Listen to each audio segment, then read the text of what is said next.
This is the WJTS News. In the news tonight, torrential rains on Sunday caused widespread flash flooding. Early morning multi-agency pursuit landed a Petersburg man in jail. Jasper Police Department requesting public's assistance. Kurt Guxell will be in with sports, and on our Monday with the Mayor segment continues with Ferdinand Town Manager Chris James. All to come on WJTS TV News.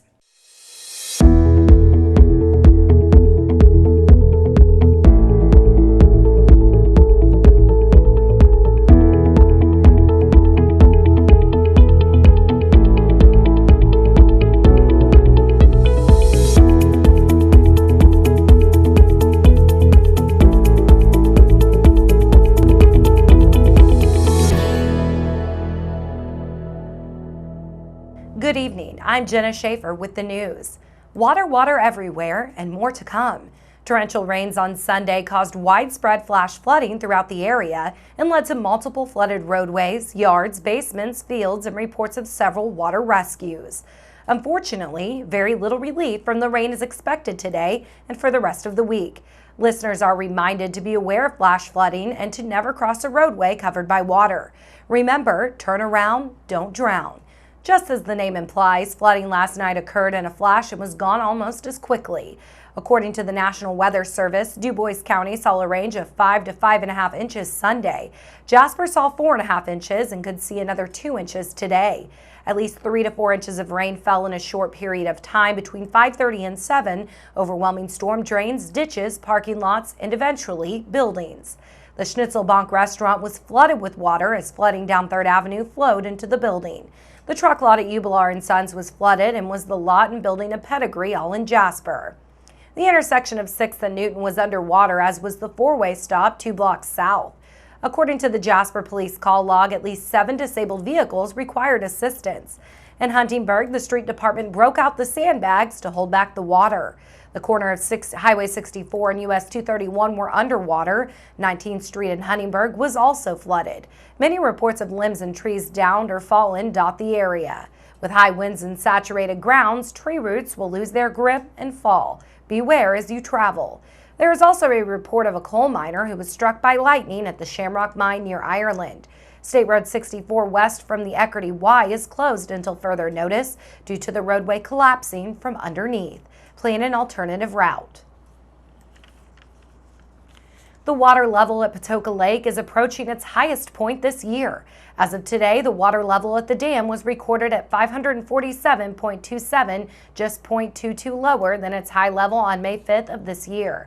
In 2018, the water level at Patoka was 541.26, and in 2017, the level was at 539.96. The level was on the rise as Friday the level was 545.35, and Sunday the level rose to 546.71, or just over a foot more.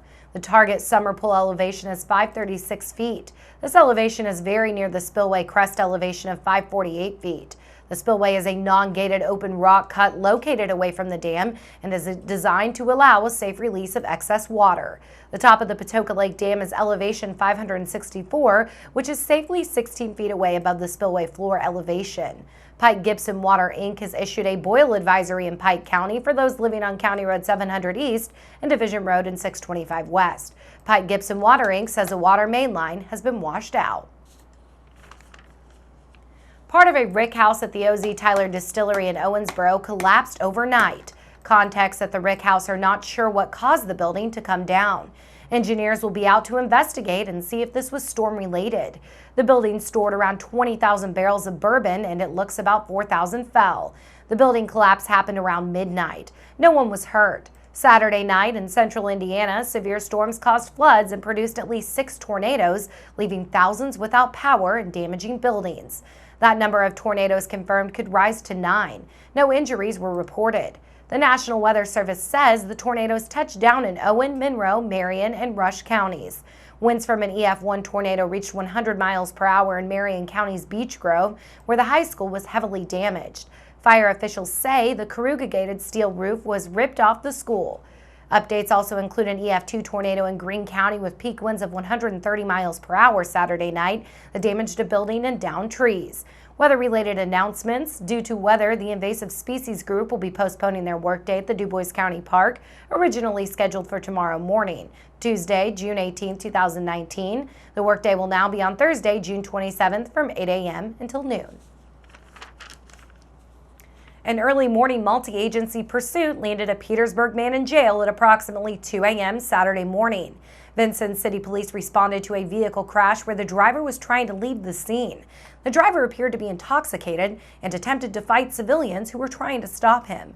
When Vincent's police arrived on scene, the driver, 36-year-old Joshua Hyman of Petersburg, got back into his vehicle and fled, swerving at two Vincent's police vehicles. Vincent's police initiated a pursuit. Indiana State Trooper Nicholas Hatfield was able to deploy stop sticks, striking the left rear tire. The vehicle continued onto US 41 South. The vehicle exited US 41 and traveled several county roads. Two other attempts at stop sticks failed to strike the vehicle. The Hyman vehicle would swerve at police vehicles that were getting close to him. The vehicle got onto 241 South and into the town of Decker. West of Decker, the vehicle lost control and struck a telephone pole with the rear of the truck. The utility pole snapped and fell into the roadway, causing a Vincent's police officer's patrol car to be covered by live power lines. Decker Fire and Duke Power Company were dispatched to assist the VPD officer, who could not exit his patrol car due to power lines. Hyman continued to drive the truck through a field and got back onto 241 westbound. Gibson County had a deputy on 241 at US 41 with stop sticks deployed and struck the right rear tire. By now, both rear tires were flat. The vehicle got back on 41 and went south into Gibson County, where the vehicle finally became immobilized east of Hazleton, where Hyman was taken into custody at approximately 3:28 a.m.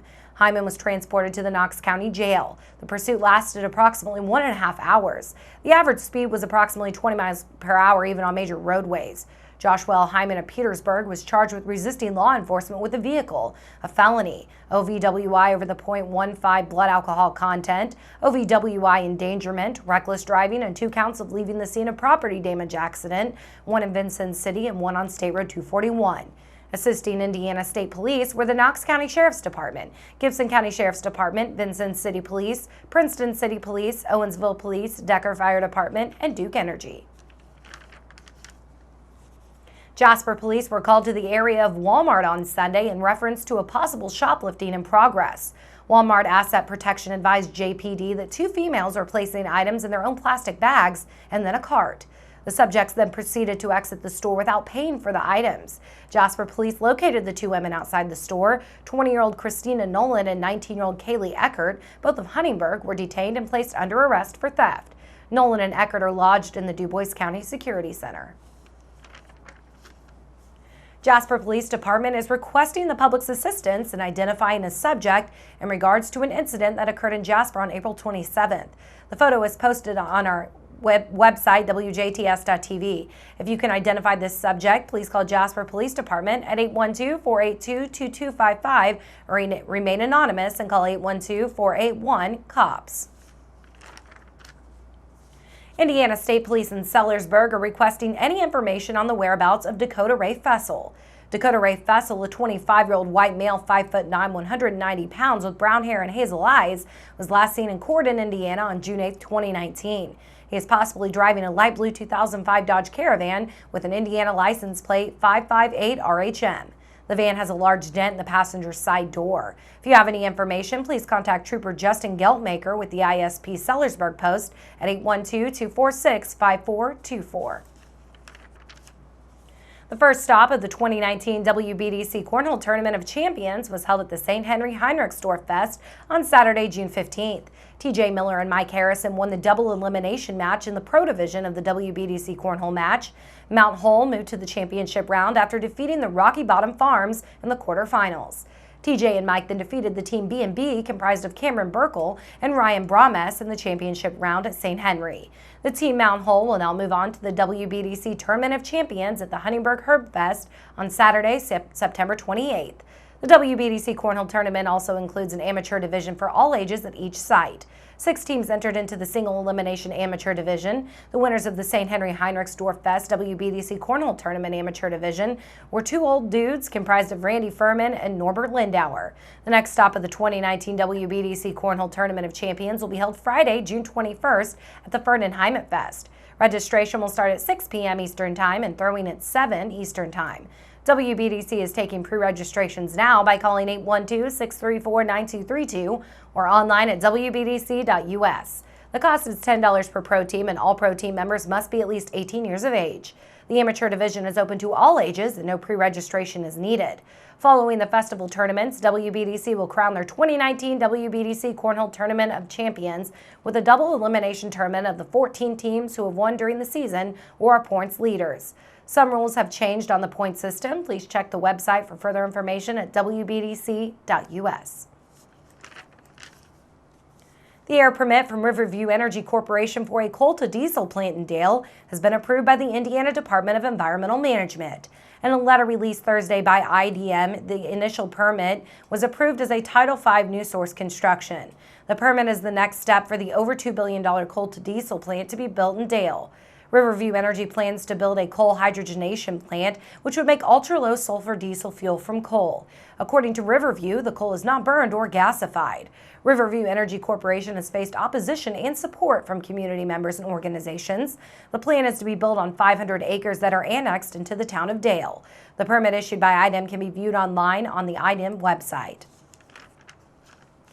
Stay tuned. Weather, sports, and our Monday with the Mayor segment are coming up next on 18 WJTS News. Local people watching local people.